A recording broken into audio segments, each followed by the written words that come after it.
Welcome back to another episode of the Good Enough Gaming Podcast. As always, I'm joined by always business, Jordan, always casual, Daryl, yo, and Trevor. Always bald. Yep. Today's episode is entitled New Gold or the Retold Old. Say that 3 times fast. The gaming scene has changed over the last decade with the ever-growing realization that many of the people buying games now are folks like us, elder millennials with money.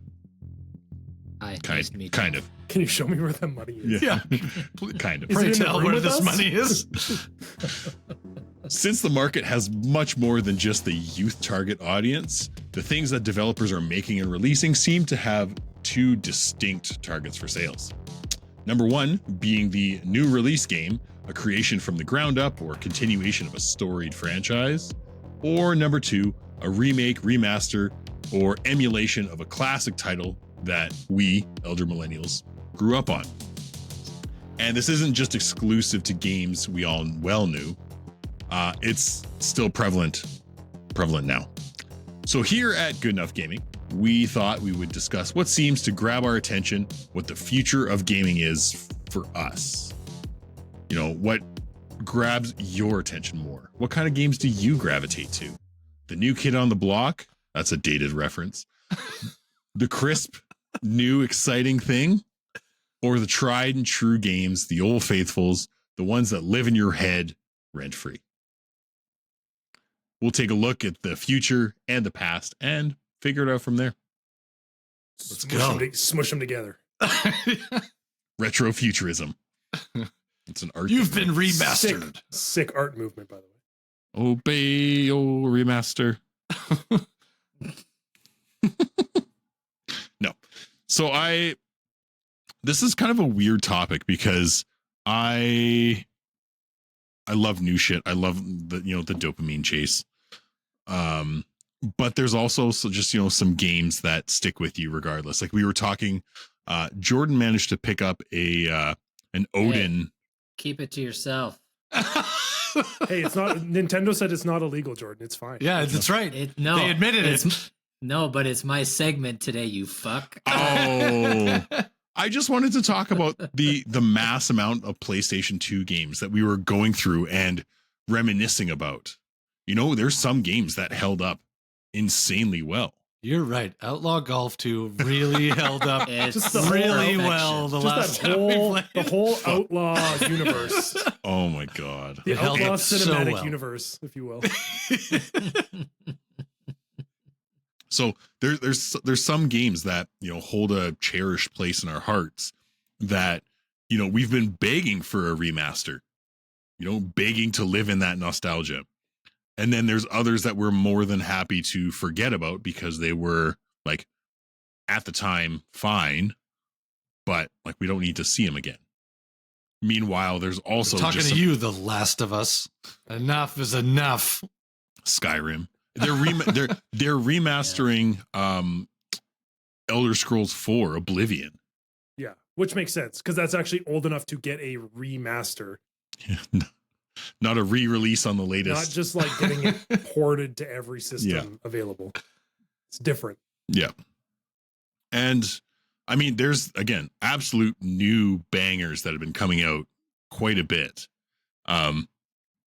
Reimaginings of, I guess this goes for the retrofuturism again, but reimaginings of Final Fantasy VII. Completely new way to play the game. I clicked over to someone playing, like doing a speed run or something earlier this week of someone playing original Final Fantasy VII. And like, it's been so long since I even looked at that game, but I was just like mind blown. Yeah. Like you're like, Yeah, oh, they're in changed the a little little, bit. they're in the little 6-wheeler, just driving around this map of nothing garbage, pixel garbage. Hey, It's just like, wow, this is one you of the be greatest nice games to of my all treasure. And that's what I mean. It's one of the greatest games of all time. And you just look at it, you're like, wow. And then you see what they've done now, and you're like, well, I can see why people came back, right? Like they took all these things, but like this is It night is and day. It is remarkable, like what they did with the Final Fantasy VII piece, because the landscape of the game, the new one, like Rebirth, is some of the most gorgeous like level design, like area design facets and scenery I think I've ever seen in a game. Yeah. Ghost of Tsushima would be like the closest thing, like to me in reference point. But yeah, when you go from this N64 looking type of character that like blocky, the sprite, and you take it to this hyper realism, like the reimagining of Cloud and the gang, the whole group of Avalanche. Weird. I think I've heard that band before. Yeah. It's really cool. But we talked about this in the episode about it before. Like that's one I just wish they just made the same game but better looking. Like I didn't. Yeah, there are parts to that, but then I wonder, like, so now, like, coming up for the Switch 2, we've got the new Metroid that's been actually shown. Mm-hmm. This isn't like leaks or speculation. Like, they've actually shown a new Metroid. Does that even count as a sequel now, or is that a let's get the parents in on this new system with the nostalgia? Because it's been at least 10 years since the last Metroid Prime came out, I think. Yeah, I think Metroid's a unique situation when a game hasn't been around for so long. I think it depends on who you ask. I think for people like us, it probably is a sequel. But, developers do a very good job nowadays at creating a story. And they're very public about this too. They'll tell you, if you've never played one of our Metroid games before, don't worry. You don't have to. The story still holds up on its own. You'll still enjoy it regardless. Yeah. And you don't necessarily need the backstory from it either. It's not like, hey, like Batman's parents died. What? We get it. You're an orphan, Kyle. Jeez. Spoiler alert. Fuck. I haven't read it. But like, I wouldn't consider that with something like Mario, right? Where we see a new Mario franchise typically every couple years. Yeah. And from the sounds of it, we're about to get blasted with Mario in the next couple of years. I mean, like something like Mario Kart, Mario game, a Mario Party for sure. Like probably another Mario Golf, probably another like. Give me another Smash Bros. Like let's. Yeah, that's their key players, so they're gonna milk that one. The glue holding Nintendo together at this point. But it's funny, like just to further the point, Trev brought out Final Fantasy VII, and Metroid Prime, but we're seeing a whole bunch of old games, titles from like when we were young, having resurfaced and sort of like re-energized. Like Doom is coming back. Yeah, Doom never dies. True. It keeps trying to come back, and it Doom did really good. Eternal. It does really bad, and then it comes back really good, and yeah, we'll see where the next one goes. But I think that creates an interesting topic, though, and maybe we can touch on it a little bit here. Is like, I'm okay with old franchises like that making a comeback. I mean, 100% agreed. I'll say it here again. I'd love Mega Man to be modernized for generations today, but at what point are we leaning too much in that direction? Because if you look at the film industry, when was the last time there was an original idea that was actually good? Yep. And I'm always worried that the games industry is going to go that same direction, where it's becoming so expensive to develop games nowadays. And why, as a developer, are you going to roll the dice on an original idea that might blow ass when in your back pocket you've got whatever franchise you worked on 20 years ago that is going to make money. Mm-hmm. The Pokemon people will buy it. They don't care if it's garbage. Right? Everyone will buy at least one copy. Call of Duty, sports games. And Trevor, I mean, hit the nail on the head. There are developers that are bad for this. Ubisoft would be one. Game Freak for Pokemon would absolutely be one. They rest on their laurels way too much. And so I guess to kind of wrap it up and call it a day, can't we just have both? Like, can't we have new original ideas and also have nostalgia? Well, that's the whole point of this episode. Yeah. This is the general This is the debate. consensus. Like, what is the future? Like, we're seeing it. I think we're seeing a rise of returning, games, older games, whether it's a remaster, a remake, or a rehashing. I don't know, like whatever. Rise of the be. Yeah, I think that's only happening. Jordan nailed it. Like, we've been watching this happen for the last decade in the movie industry. Everything has been given like another go at the table, like Zoolander and like all of these things that didn't need sequels. We're getting another Billy Madison. Like, there was another Happy Gilmore. Yeah. Like, Happy what do Gilmore, I yeah. need these things for? Like, those are great standalone films. Leave that shit alone. But it's like our generation is the massive consumer of all of this stuff, all of these goods. So they're just pandering to us to be like, oh, remember that thing you loved when you were a kid? We're bringing it back. And you're going to buy all of it. I think I figured this out because although they're like, they have so much money, our point of entry on all this stuff now is like a movie ticket, a video game. Whereas, like, go back a generation to our parents' generation, it's like AC/DC and the Eagles are on tour again.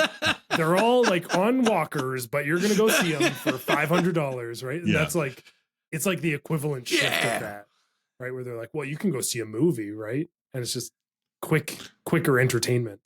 I think part of it too is, again, speaking for our generation, because I am the voice of our generation.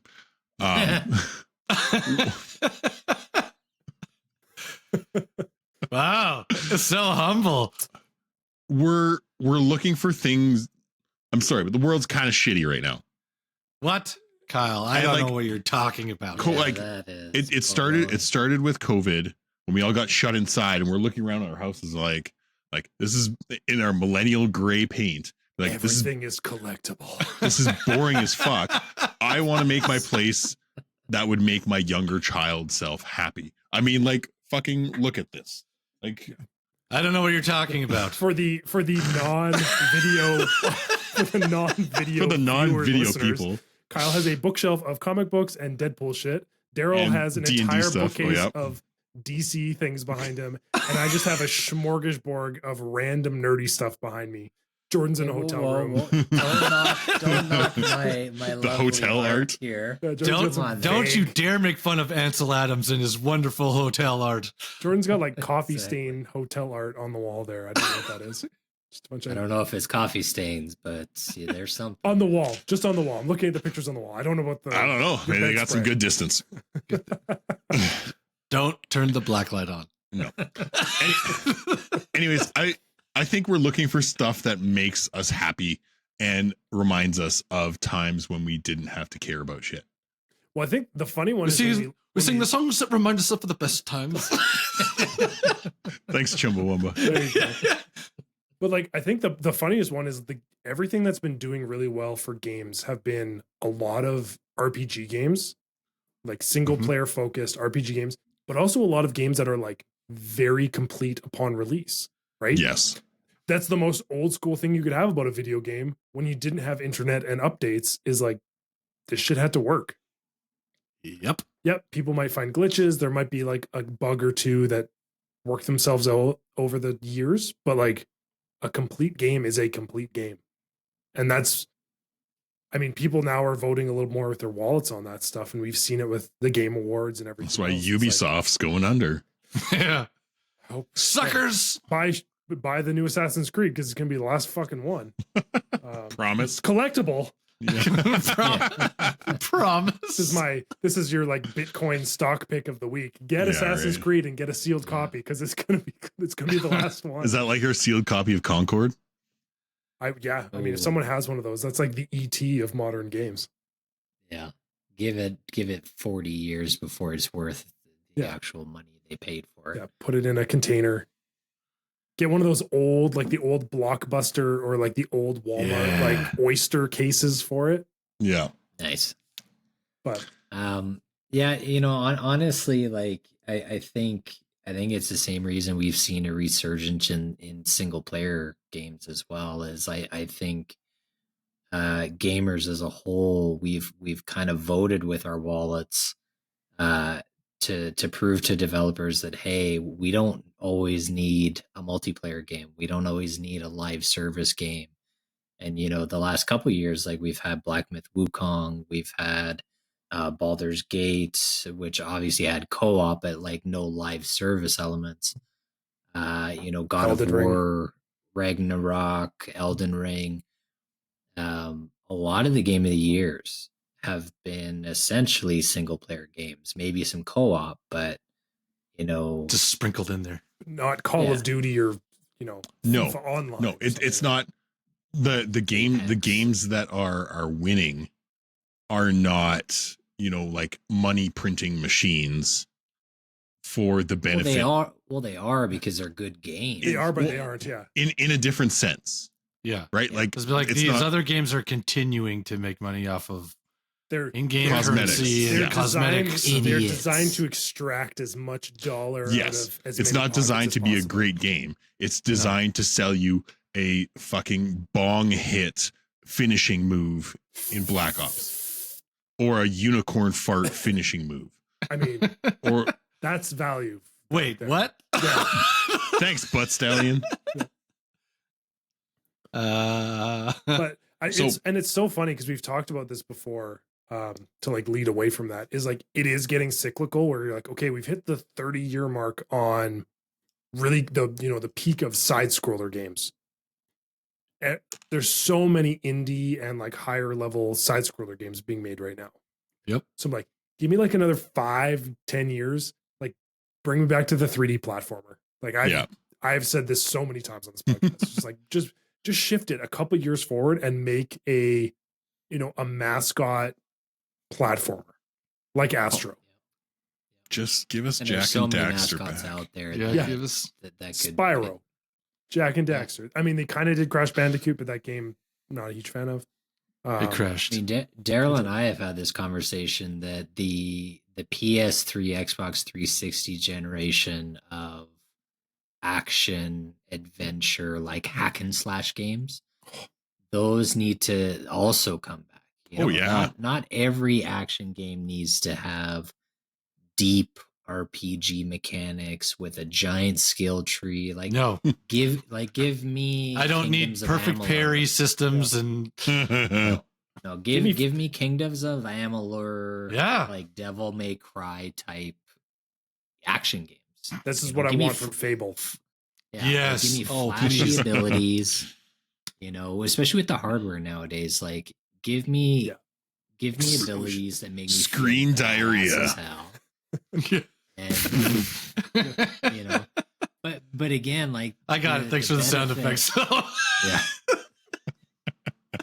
The benefit of these action these action games too is they would tailor perfectly for dad gamers like Kyle, where Quick hits. he can literally pick it up, play for 30 minutes, Let me kill play a level. bunch of enemies, Yeah, Do a exactly. and quest. then he can put Hey, it down. That is why Dynasty Warriors appeals to me so much.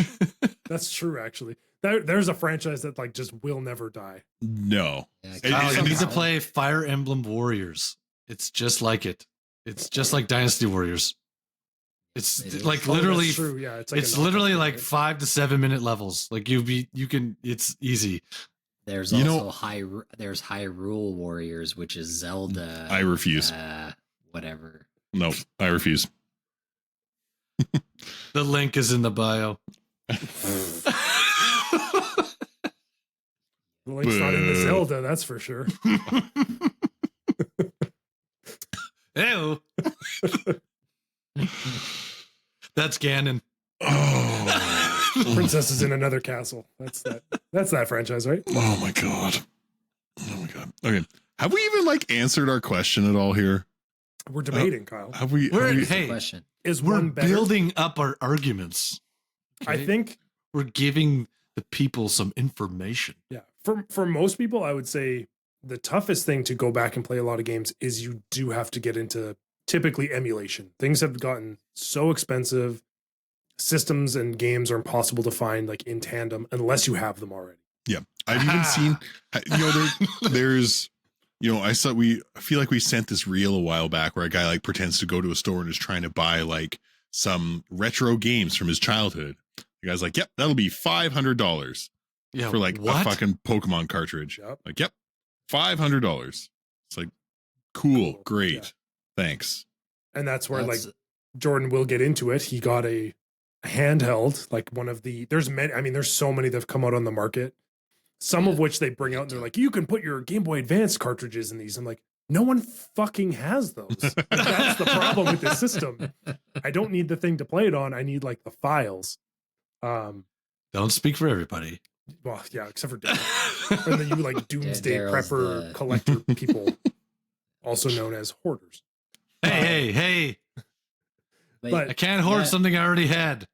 But like that's where it would be nice. Like PlayStation has started to do that with their classics catalog. Doesn't cover everything. Nintendo is like trickle feeding people that. Yeah, well, I don't even understand that. They're the worst for it. That makes zero sense. Those games are so small. Old. The files are so small on those games. They should be able to load all of that on there, no problem. What are you like withholding this for? Like what is the point? You go on Amazon and you see those like hacked like SD cards for your your DS or some for the like they haven't really gotten into the Switch territory yet. It's like Nintendo, you could literally make this yourself, sell it for $100, and then you would actually make money. Yeah. Right now, Nintendo's not making resale money, right? No. You're just like, we're just gonna sit on Pokemon Gold and Silver, like we're just gonna sit on those. It's like why? You could charge me $5 and I'd pay you for it. And they're like, no, it's full value or nothing here at Nintendo. And you're like, the game's as old as me. Like, fuck. Just let it go. And that's just it, man. Like game preservation is a legitimate issue.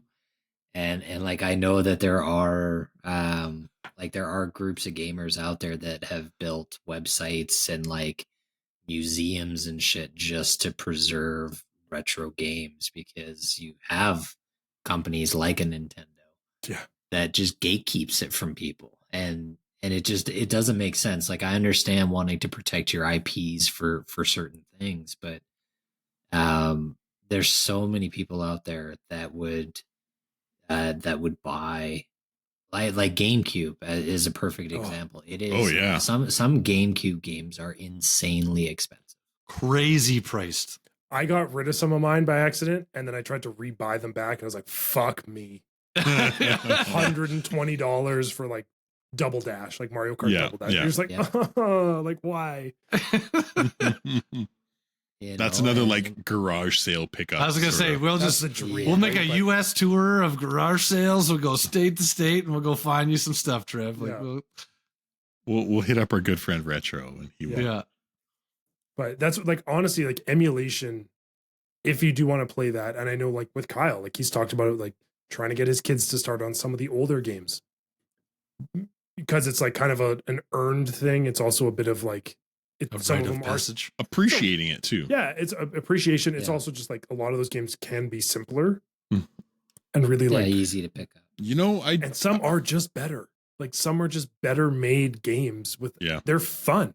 Right? Yeah, they don't look as great. They're not in 4K, HDR, whatever. But they're so I don't fun. really care sometimes. Like, if the game is good and I enjoy it, I don't care what it looks like Super overall. Mario World is a perfect game. Yes. And it still looks great. Yeah. 100%. Side scroller, cartoony art style. Like there's nothing, machine pushing about that. There's nothing wrong with it. Yeah. It's just like it's beautiful. It's a great game. It's timeless. I tried my 6-year-old on that one. He struggled a bit still. Yeah, we all did at that point. Yeah, exactly. So get good, kid. It's true. Here's Elden Ring. Yeah.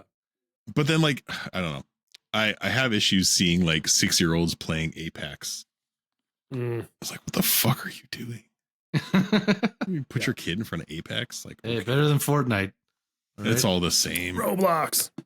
That's also like predator breeding ground. Yes. I think they tried to That's not fix some of that, but He's not allowed to. I mean, he sees Roblox a bit, but it's not in our house. That's fair. it's been Roblocked. Okay. Do we want to take a little break? I know Jordan gave me a little smack at the start for ruining his treasure Time trove, out. but maybe everybody forgot about it, and we'll Forgive see us. what he has in store. So, We're Jordan, pretty What old. editing is for. you want to let us know? Take this trip to the treasure trove. Just broke it. Wouldn't that be something? Treasure trove. Yeah, so for those of you that are new to the show, yeah. What are you new? Yeah, right.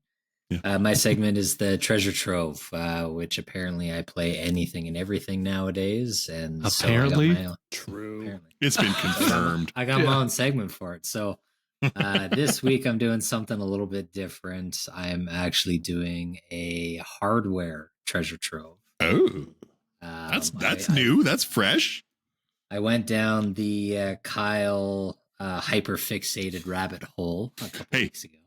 You and I both love to research shit. Don't just put that on me. You know, if you need anything researched, Jordan and I will have 5 different options for you with price points and pros and cons. Guilty. Correct. Yeah, like we're all. I think we're all we in that all boat. have I that think we all- problem. Is it a problem? I would say Trevor and I are also in this boat. I would call it more of Yeah. a solution system. Yeah. Solutions based. We're all about efficiency, right? So yeah, I enjoy handheld gaming. I travel on the road every now and then for work, on airplanes and shit. See, and- example. Jordan. Yeah.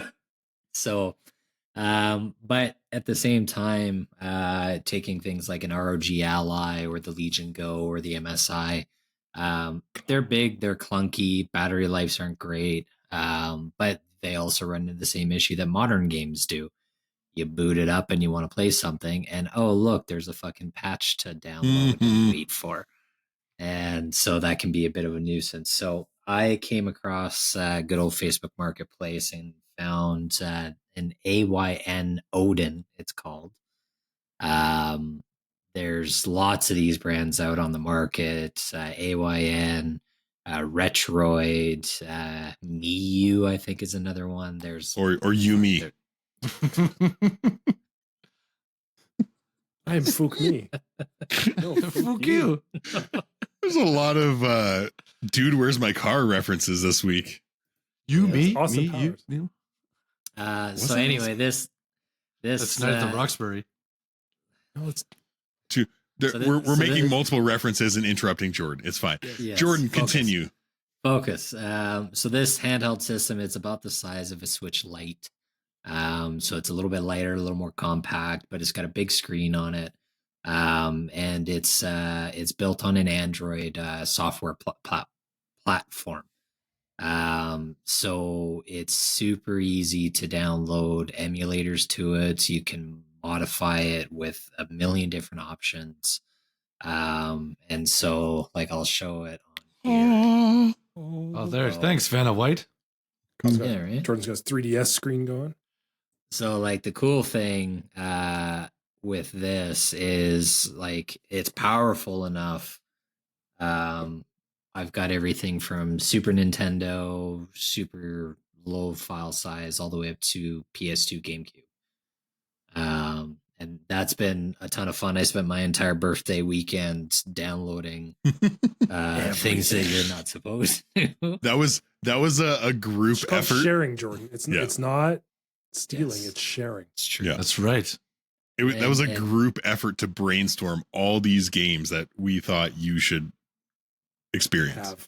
Yeah. Well, and honestly, that was the funnest part, is going like letter by letter and Yep. finding all these games that I had completely forgotten about, and just realized like Midnight Club that game was 3 Dub amazing. Edition.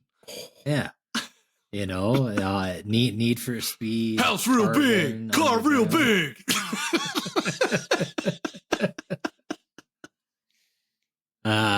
and then so I downloaded a bunch of them. I've got a couple different options on there, and it's been awesome. Battery life is great. Like I played for the entire night the other night. I swapped between Need for Speed and Which one? Pokemon Underground 2. Fuck yes. So I was playing that. I was playing Pokemon, and both were just like, it was like I transported myself back to a teenager, and I just had the most fun. I remember gathering around. You get like a group of dudes over, and you would play Underground 2 and have like drift competitions.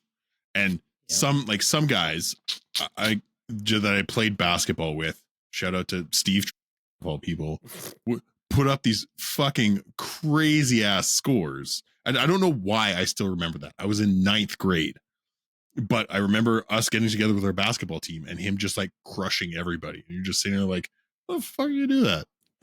Like, I remember playing Underground 2 at a buddy's house until the wee hours of the morning, where we would both pass out in his room, and then I'd wake up at like 3 or 4 a.m. and the title screen and the music was still playing in the background. yeah. Wake up to the infomercials. Yeah. Celine Dion's greatest hits. Such hits as. Just the nostalgic hits, man, were so good. So yeah, I mean, if anybody's looking into something, The thing like is this, about there's those games, I can still hear the soundtrack. Like immediately when you say the name of the game, like I can hear all the music that was in it. That's Street Hoops for me. Street Hoops has most of the And One mixtape songs in it. Oh, back when that game still holds up. Insanely expensive. You can fucking bet money on games before you play them. Like you can go to the bookie and you could drop $1,000 that you're gonna win the game and then go play. Like it's amazing. I would love that. Oh, how times have changed. yeah, right. Now, I've got to say, so Jordan sparked this, and so I went and checked. So there's the Odin 2 out now. There's like a base, mid-level, and like a pro version. There's a couple of variations, nothing crazy. It comes in like black, white. Jordan's got like the retro NES colorway. There is clear blue and clear purple. And it took everything in my being, like post Christmas, to not just be like, fucking order now. Like it took everything in me after we had this discussion to not just be like, yeah, I deserve one of those. Give me that see-through purple. Yeah, give me that right now. The purple's sick because it's got the buttons, like the GameCube colored buttons on it. Oh, dope. Yeah, there's a couple. And I think there's another one that's got the other, like the new Nintendo buttons, like the yellow, red, blue, green ones. So from what I've said, it's one of the more popular ones. And if you travel a lot, I'm recommending it, and I haven't even touched the thing.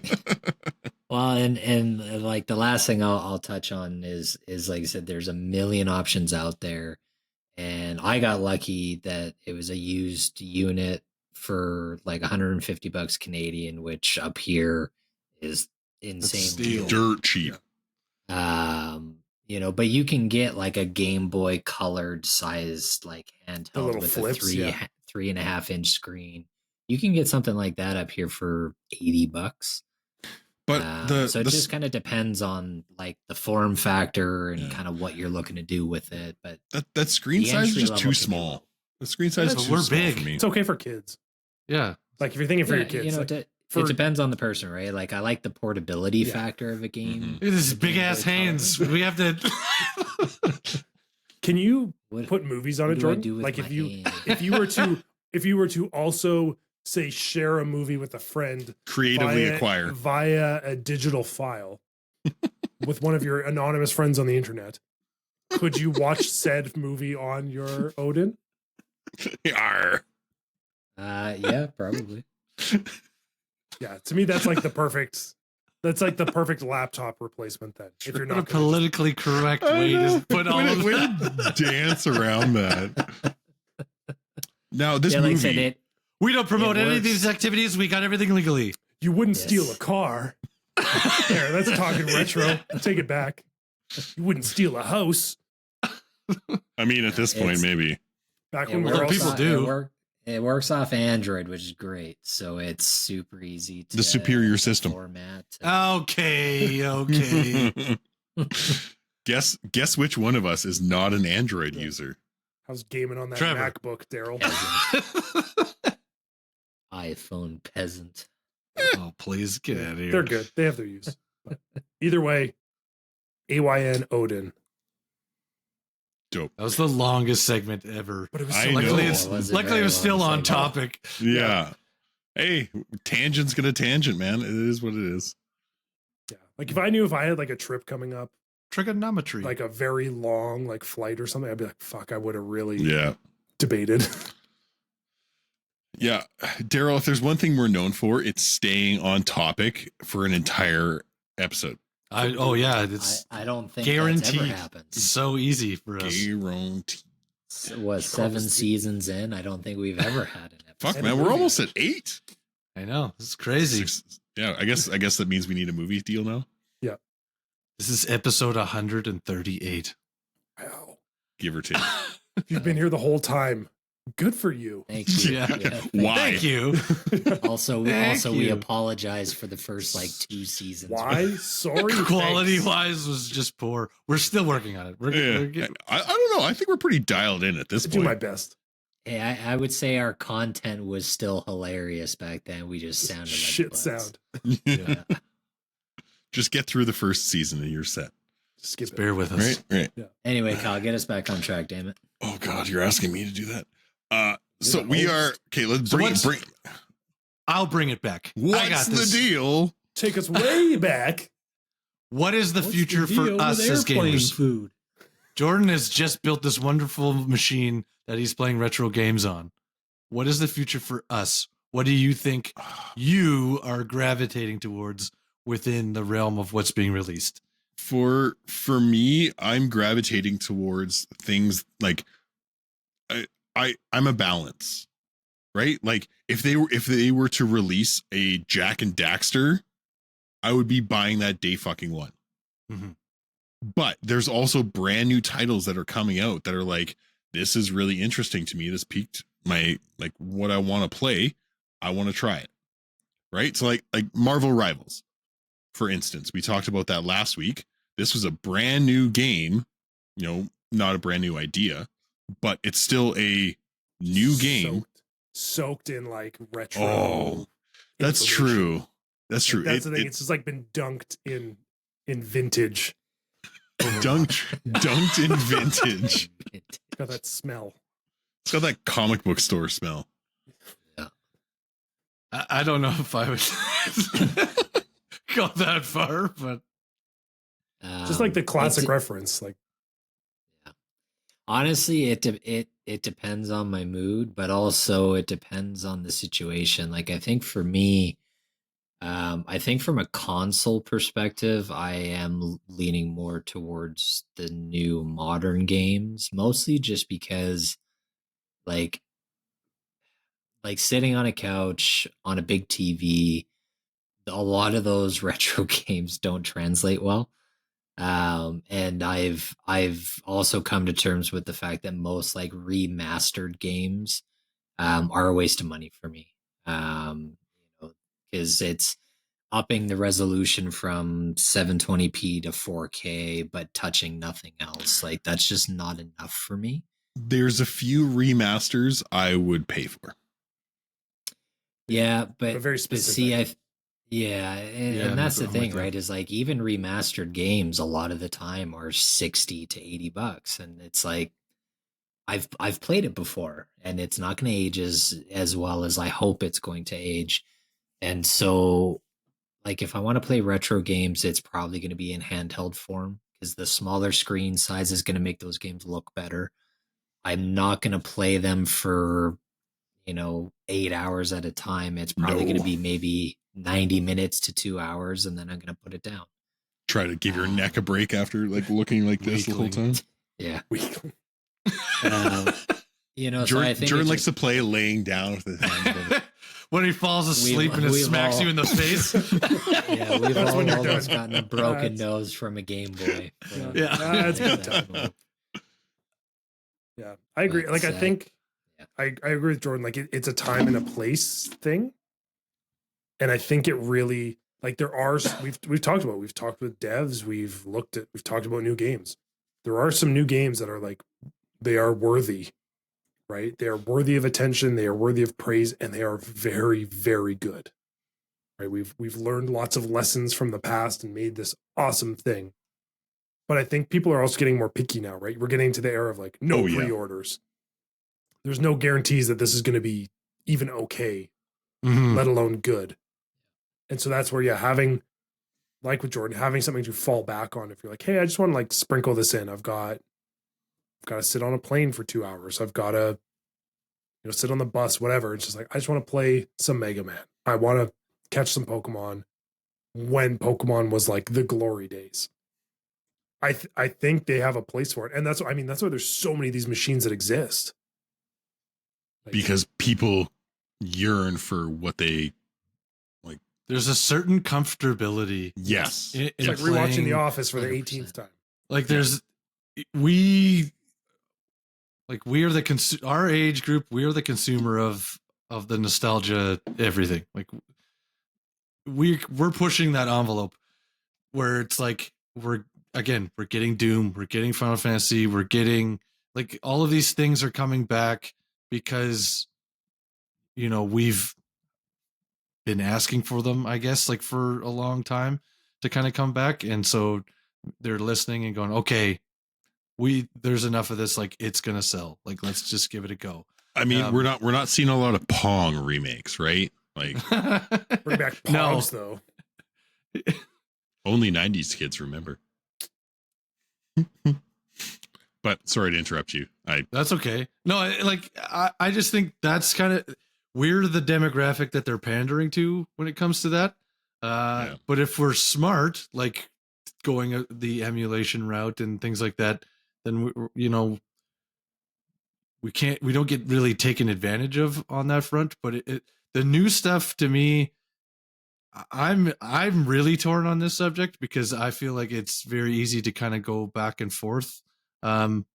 Where Jordan, I always applaud Jordan because he's like super adventurous and trying all of these different titles and games and franchises and everything. Where before we started doing this, I stuck to a very small market of games. No, that's true. Yeah, no.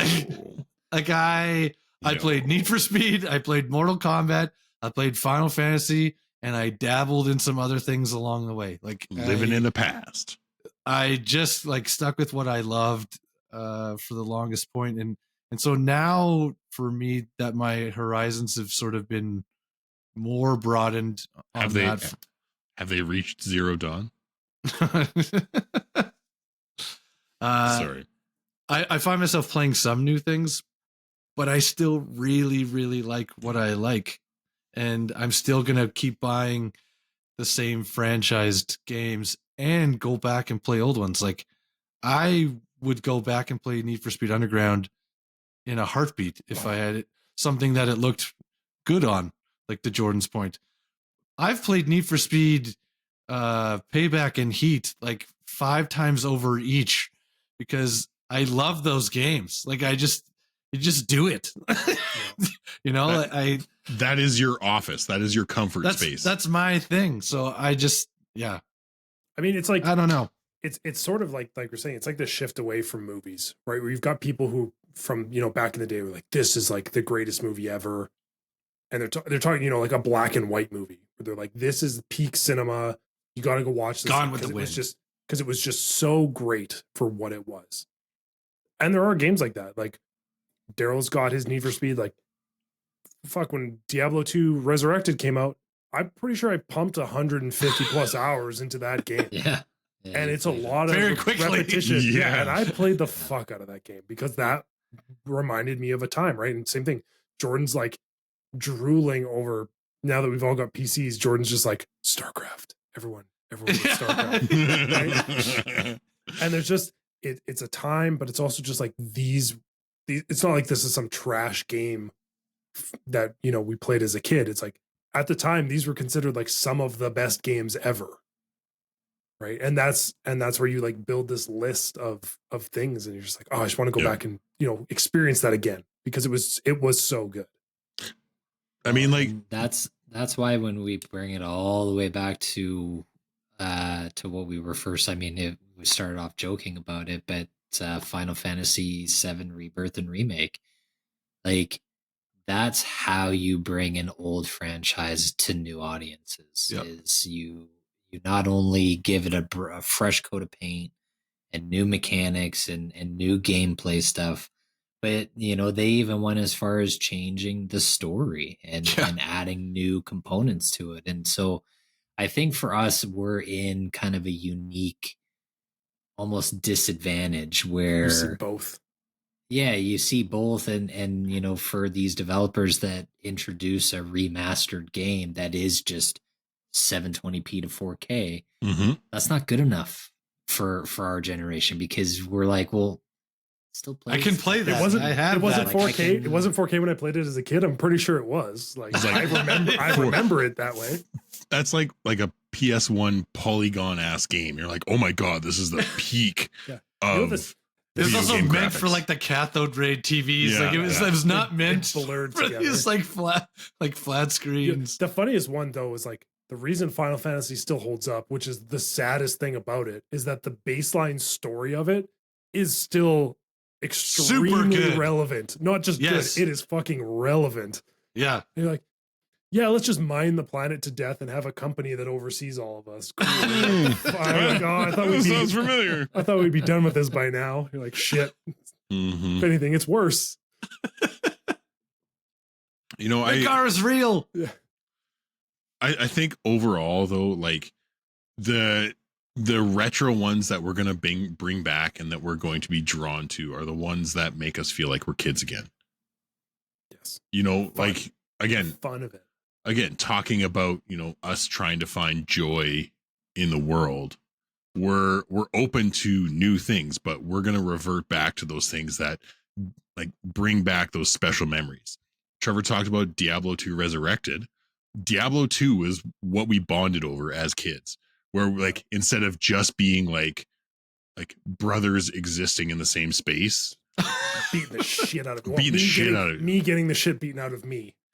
You make it seem like I abused you or something. I fought like, dirty. Trevor, I like your odds now. I went for the nuts. Yeah, I do too. I have scratches on my hands still, scars from it. But anyways, like Trevor and I bonded over Diablo 2, and that made it created this thing that we just kept. Yeah. Right. It was the same reason I go back and buy like Planet Coaster 2. Yeah. Something we don't talk about on this podcast very often. I'm like, Roller Coaster Tycoon. I'm like, oh, Planet Coaster 2. I'm buying that immediately. Yes. We played the shit out of Roller Coaster Tycoon. Yeah. Love that game. Yeah. And just original things like Sims. Played the shit out of the original Sims. Yeah, we did that too. Yeah. You just all these classic things that that's why I enjoy handheld gaming to this day. Is like, it might not be the most comfortable way to play games anymore for my old ass and my fucking neck and back, but I don't even want to hear it. Like just sorry.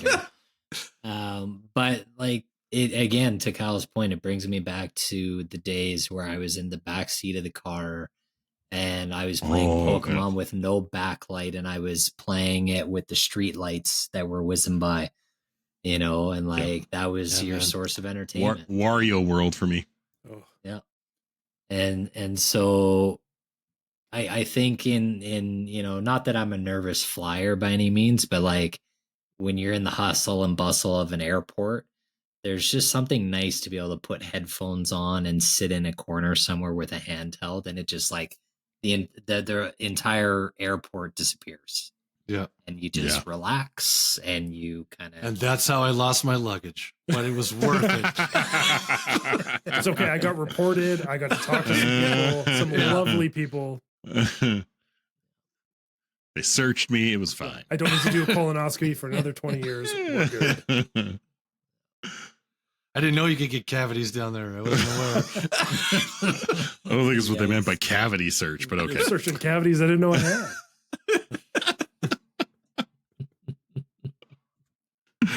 Okay, I'm gonna wrap this up. I think there's unfortunately, like, we can debate this all we want. It's very personal, and it should be. Like, gaming is a very personal experience and goes back to, again, if you got into gaming when you were a kid or a teen, those experiences really shape what you look for in the future. Like, if you're always looking for that new release to find something new, great. If you find comfort in retro and are able to disconnect from the hustle and bustle of the airport or cavity searches, that's what we search for, right? So I think the biggest takeaway from all of this is just like, find your joy in gaming and let it be yours. But also if you can find a way, like if you are younger or if you are someone who is new to gaming, welcome, hi. Like if someone recommends those things and you have a way to try them, like with patience, because you obviously realize that it's not the newest thing in 4K and whatever, like try some of those games because they are so very good, and they're complete games and they're just fantastic. Like they're, when someone says like, this was my childhood, be like, give it a shot, because it's probably a pretty good game. It might not hold up the same way, but it's probably still very good. It's worth a look. Yeah. So I think that debate was largely fruitless, but we solved nothing. Yeah. But but we had a good time doing it. I personally think that was good enough. It's good enough. Good enough. Yeah, good enough. Keanu? Good enough. Thanks for tuning in to this week's episode. Make sure you follow us on Instagram at GEG Podcast. Check out our website, goodenoughgaming.com, and write us an email about anything from our episodes or something you would like us to discuss in the future. You can also now join us on Discord on the Good Enough Gaming Discord server.